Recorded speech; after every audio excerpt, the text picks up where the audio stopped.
Bonjour à tous, j'aimerais partager quelques pensées avec vous autour d'un sujet qui nous touche tous, qui nous concerne tous, nous qui avons donné notre vie à Christ ou qui nous approchons du Seigneur, c'est quelles sont les précautions à prendre dans les temps d'épreuve, dans les temps de souffrance, dans les temps où nous sentons que les circonstances, et plus que les circonstances, l'ennemi s'acharne contre nous. Comment finalement tenir dans ces moments-là? Et comment est le cœur de Jésus face à cette situation, ces situations que nous pouvons traverser? Dans Luc chapitre 18, il nous est dit ceci, c'est une parabole que va donner Jésus, que l'on nomme la parabole du juge inique. Et il nous est dit ceci, Luc chapitre 18, je vais lire à partir du verset 1, pour montrer qu'il est nécessaire de prier constamment sans jamais se décourager. Jésus raconta à ses disciples la parabole suivante. Il y avait dans une ville un juge qui ne révérait pas Dieu et n'avait d'égard pour personne.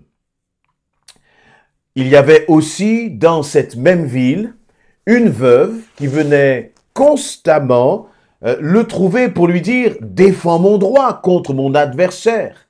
Pendant longtemps, il refusa. Mais il finit par se dire « J'ai beau ne pas révérer Dieu et ne pas me préoccuper des hommes, mais cette veuve m'ennuie. Je vais donc lui donner gain de cause pour qu'elle ne vienne plus sans cesse me casser la tête. » Verset 6, le Seigneur ajouta « Notez bien comment ce mauvais juge réagit.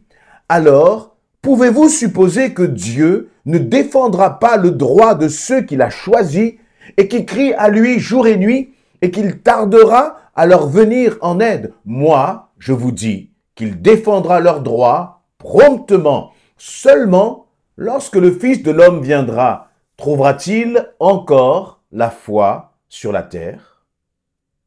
Dans cette parabole, Jésus va interpeller les disciples. Premièrement, je note que Jésus n'a pas utilisé cette parabole pour répondre à une préoccupation des disciples, pour répondre à une question des disciples. Cette parabole, on a l'impression presque, excusez-moi l'expression, qu'elle vient de nulle part. Et c'est comme quelqu'un qui va vous parler d'un sujet et comment dire, il va aborder avec vous un sujet lors d'une conversation et vous vous demandez, mais pourquoi est-ce qu'il me parle de cela? Imaginons, vous êtes avec vos enfants, par exemple, ou vous êtes avec votre époux et comme sorti de nulle part, il va commencer à vous poser des questions sur un sujet particulier. Et vous vous demandez, mais pourquoi est-ce qu'il me parle de cela? Eh bien, il vous parle de cela, pourquoi? Eh bien, parce que c'est ce qu'il y a comme préoccupation au fond de son cœur. Vous voyez, certains sujets, lorsqu'ils vont sortir comme cela de notre cœur, que lorsqu'on va commencer à en parler, eh bien, cela reflète nos préoccupations. Cela reflète peut-être nos sujets de réflexion qui sont importants pour nous. Et je crois que si Jésus va aborder ce sujet avec les disciples, alors que les disciples n'avaient posé aucune question sur ce sujet, alors que les disciples n'avaient pas, interrogé Jésus sur ce sujet-là, Jésus va leur parler. Il va leur parler de quoi? Il va leur parler du découragement. Il va les mettre en garde de ce que peut produire le découragement. Et je crois que Jésus veut aussi te mettre en garde, me mettre en garde de ce que peut produire en nous, de quelles peut-être peuvent être les conséquences du découragement dans nos cœurs. Et s'il y a découragement, c'est justement parce que nous pouvons passer par des moments difficiles, où parfois il y a des situations où nous ne comprenons pas pourquoi ces situations perdurent. Parfois, c'est une incompréhension face à ce que nous traversons et nous pouvons nous poser des questions. Et le Seigneur, finalement, veut nous mettre en garde parce qu'il sait que le découragement, la souffrance, la maladie, un problème de couple, un célibat peut-être qui est peut-être parfois lourd à porter, une relation difficile avec les enfants, un problème dans ta vie professionnelle, des échecs dans toutes sortes de domaines peuvent amener au découragement. Et face au découragement, Jésus dit, eh bien, il est nécessaire de prier constamment et sans jamais justement se décourager. Face à la souffrance, face à l'épreuve, voici les conseils de Jésus. Et donc pour illustrer ces conseils, Jésus va prendre l'image d'une femme, d'une veuve, c'est-à-dire d'une femme qui est très certainement malheureuse, qui se retrouve là seule, qui se retrouve très certainement sans, du point de vue revenu financier, il n'y a plus les revenus financiers de son époux, elle est abandonnée très certainement, mais en plus d'être abandonnée, en plus de sa condition difficile, elle fait face à des attaques. Elle fait face à des oppositions. Elle fait face, il nous est dit, à un adversaire qui veut lui voler son droit, qui veut donc attenter à son droit. Et donc, elle va aller voir ce juge. Ce juge, il nous est dit que c'est un juge qui a un cœur qui est mauvais. C'est un juge qui ne craint pas Dieu. Donc, il ne craint pas et ne s'occupe pas des hommes. Il n'a aucun sens moral. Cela n'intéresse pas même d'appliquer la justice. Il est très certainement juge parce que c'est une position d'autorité. C'est une position qui amène un certain confort de vie, un confort financier. Mais le fait d'exercer la justice, ce n'est pas quelque chose qui l'intéresse. Et pourtant, cette femme, elle veut défendre son droit. Et donc, elle va comme importuner, j'allais dire comme harceler jour et nuit ce juge afin qu'il rende justice, afin qu'il fasse tout simplement son travail. Et finalement, le juge, à force d'entendre cette femme, il va dire ceci, eh bien, je vais lui donner gain de cause afin qu'elle me laisse tranquille, non pas parce qu'elle a raison, non pas parce que je me préoccupe de sa situation, non pas parce que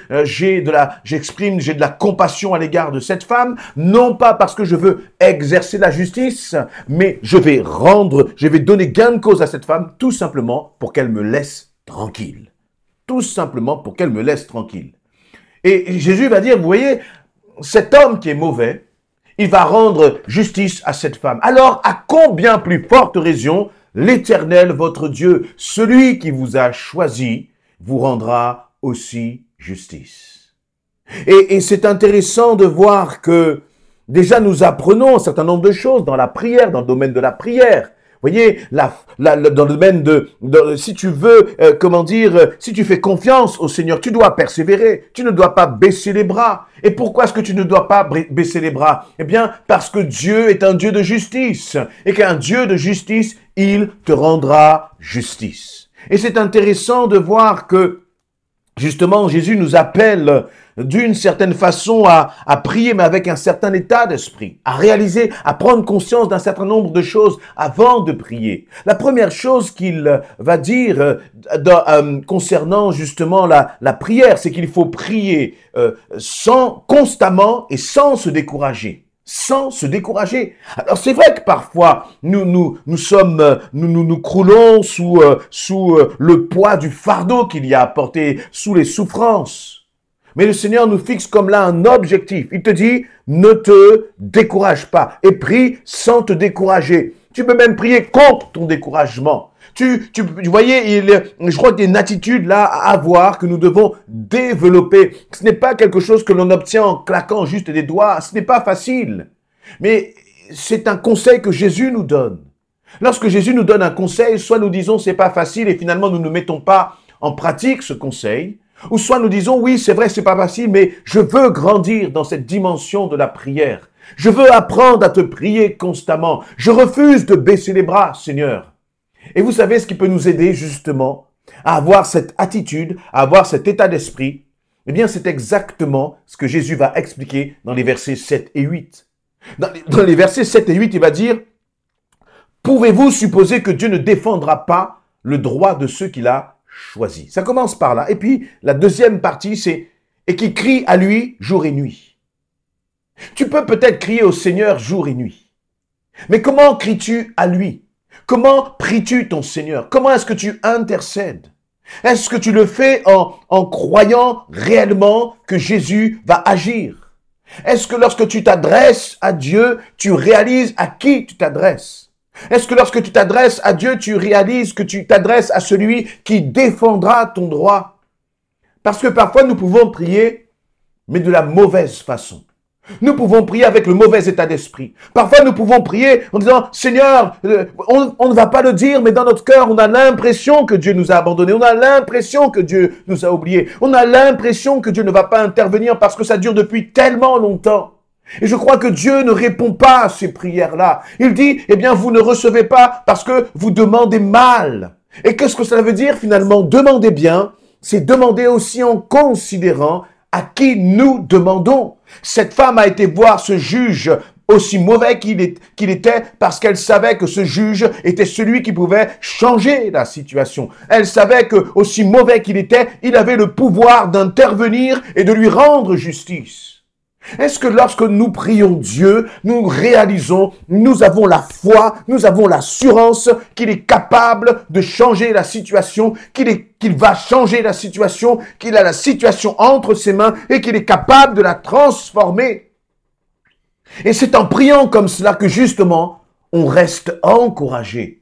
Parce que si nos prières ne sont que pleurs, découragement et j'allais dire, et apitoiement, malheureusement, eh bien, nous n'allons pas avancer.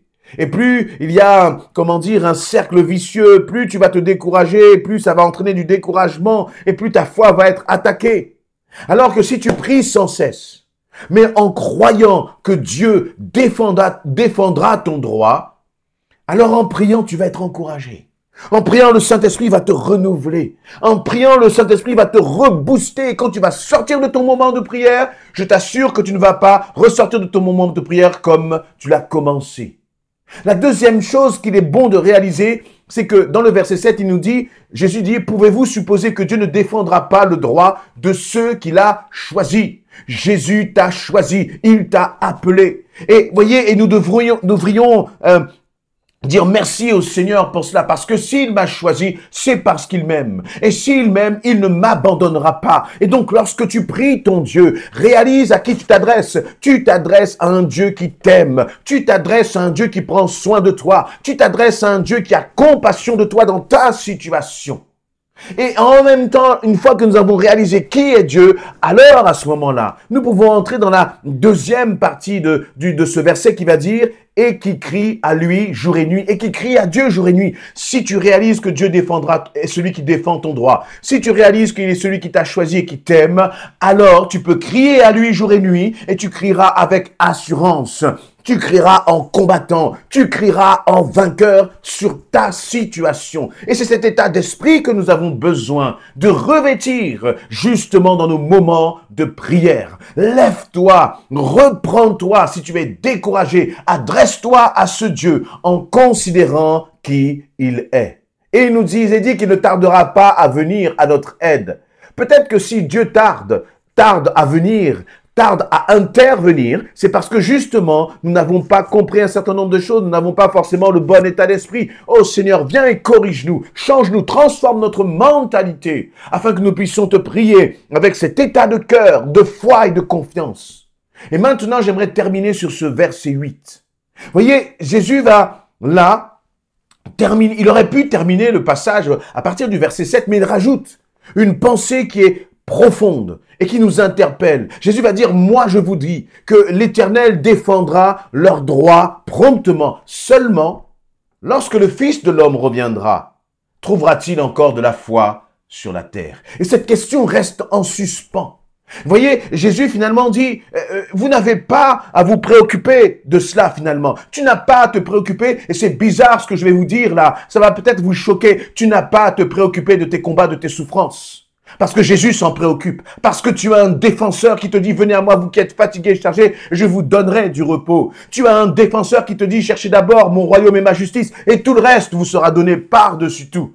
La préoccupation de Jésus, ce n'est pas nos situations, parce que nos situations, il les gère déjà. C'est lui il va dire, ne vous inquiétez de rien, mais faites connaître à Dieu vos besoins. Il s'en préoccupe. La parole de Dieu nous dit que Jésus se préoccupe déjà de nos situations. L'Éternel se préoccupe de nos situations. Ce qui préoccupe le cœur de Jésus, c'est lorsqu'il reviendra. Est-ce qu'il va trouver encore des hommes et des femmes qui ont foi en lui? Est-ce qu'il va trouver encore des hommes et des femmes qui seront enlevés? Parce que, à force de nous préoccuper de nos souffrances, nous oublions notre relation avec Dieu. Nous oublions notre intimité avec lui. Notre foi est attaquée parce que nous concentrons finalement sur ce qui est secondaire. Ce qui est essentiel, c'est tenir ferme jusqu'au retour de Jésus-Christ. Et c'est ça la préoccupation de Jésus. Et ça doit être la tienne, ça doit être la mienne. Seigneur, je veux me tenir prêt. Rien ne me séparera de ton amour, mais je marcherai par la foi, quoi qu'il arrive, quoi qu'il en coûte, et au prix même de ma vie. Parce que ce que je veux, Seigneur, c'est que lorsque la trompette va sonner, eh bien, je puisse être enlevé. Et cela, mon frère, ma sœur, ça va dépendre de ta foi. Amen.